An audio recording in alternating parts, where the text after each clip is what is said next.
sensibiliser les enfants de 5e et 6e primaire au patrimoine en essayant de leur faire comprendre que le patrimoine, ce n'est pas quelque chose de vieux, de poussiéreux, réservé à une élite intellectuelle, mais que le patrimoine, on le trouve partout autour de nous. Il y a des petites choses qui font partie du patrimoine parce que ça vient de nos ancêtres et on a le devoir de les conserver pour nos descendants. On s'est posé la question de savoir comment rendre ce patrimoine assez intéressant pour des enfants de 10-12 ans. Et au bout de la réflexion, on arrivait à la conclusion que le jeu vidéo éducatif était probablement la meilleure solution et qui permettait de toucher vraiment le public cible au départ et au-delà de ce public cible, de pouvoir étendre à d'autres catégories de public. On travaille en fait avec les supermarchés Match depuis 2006 et ici ils nous ont demandé dans le cadre d'une action collector qu'ils lançaient en magasin, donc une collection de cartes ludiques de monstres, d'imaginer un concept adapté au web. Et donc on a d'une part réalisé le site internet spinningmonsters.com ainsi qu'une création et une animation de communauté sur Facebook. Et alors la troisième partie c'est vraiment l'advergame alors là pour virtualiser le concept d'action collector, donc les cartes qu'il y avait en magasin, les rendre actives sur le web. Et donc le principe, c'est vraiment d'avoir le même principe que dans la vie réelle, c'est-à-dire une collection de cartes, la possibilité de faire des duels avec des adversaires, que ce soit le PC ou un adversaire qui se trouve également connecté en même temps sur le jeu.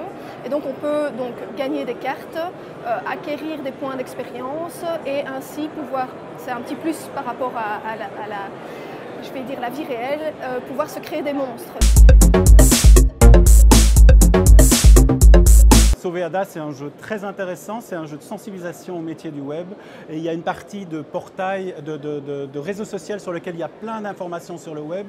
Et pour résoudre le jeu, qui est un portail dans lequel il faut passer différentes étapes, on est obligé d'aller voir l'information. Donc, pour résoudre le jeu, on va voir l'information utile qui est mélangée à l'information utile au jeu et l'information utile à la communication sur les métiers du web. Le serious game, c'est à la fois sérieux et amusant et il faut arriver à faire le mélange des deux. Et si vous arrivez à faire un vrai équilibre entre la partie sérieuse et la partie game, vous avez un serious game réussi. Tattoo a développé au départ un monde virtuel pour les adolescents. Ce monde virtuel était en français et néerlandais, a eu en Belgique pas mal de succès, est arrivé à 2 millions de personnes. Pour joindre le public le plus grand possible, nous avons développé la même application mais accrochée sur Facebook. Donc on pourra directement à partir de sa page Facebook rentrer dans le monde virtuel. Mais on a ajouté tout un élément ludique. Au lieu de laisser le personnage à lui-même faire des conversations avec ses amis, ici on va le guider dans un jeu et ce jeu va avoir 3 dimensions.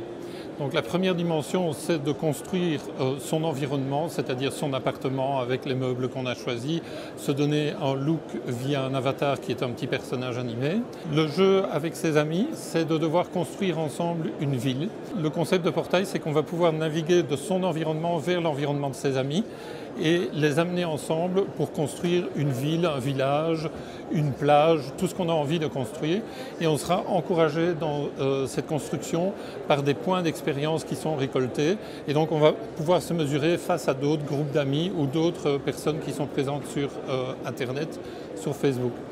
La troisième dimension, c'est la dimension de quête, c'est-à-dire qu'on va devoir résoudre des énigmes. C'est vraiment construit comme un jeu vidéo, mais directement à l'intérieur de Facebook.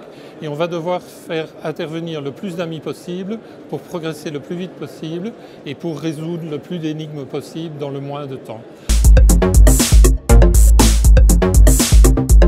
On a fait un constat simple, c'est qu'aujourd'hui on est dans une société où on a une démultiplication des canaux de diffusion. Le cinéma, la télévision, les smartphones, les tablettes tactiles, les consoles portables. Donc on s'est dit, c'est formidable tous ces différents canaux.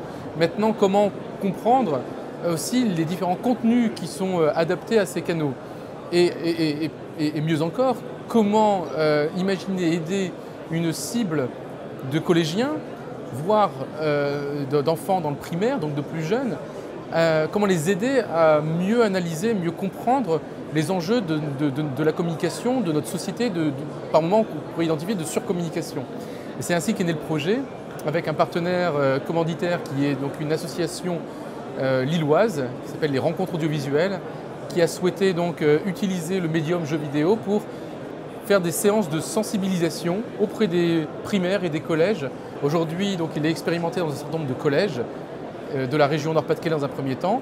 Je suis heureux de voir que dans cette rencontre belge, on a une certaine résonance. Je vois que les problématiques sont les mêmes, peu importe de quel côté de la frontière nous sommes, et que demain, un véritable modèle économique va pouvoir être mis en place.